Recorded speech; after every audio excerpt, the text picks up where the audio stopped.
Hi, in this video, we're going to take a look if the Samsung Galaxy A20 support dual SIM or not.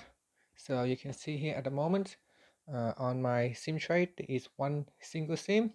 Now this device does support dual SIM, but depending on the variant of the device and also depending on the country where you are getting the device.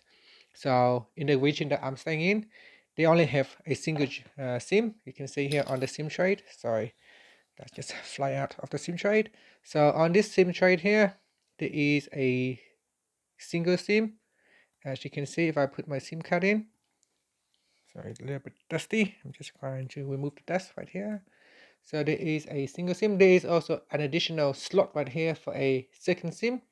However, because this variant only allow a single SIM, so that's why I only have one single SIM and one SD card slot right there.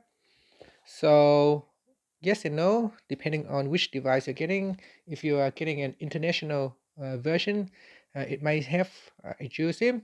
However, with this particular one, it's specific to a region, so it's only have a single SIM. So when you are buying the Galaxy A20, just be careful that you want to check to make sure that you are getting, if you are after a dual SIM, then make sure that you check the description and make sure that the version of the variant that you're getting does support dual SIM, because it does come with dual SIM, but depending on which phone you are getting.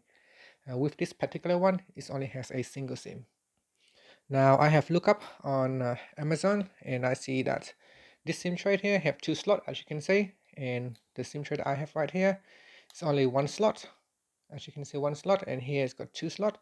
So it does come with dual SIM, but this one is blocking it out.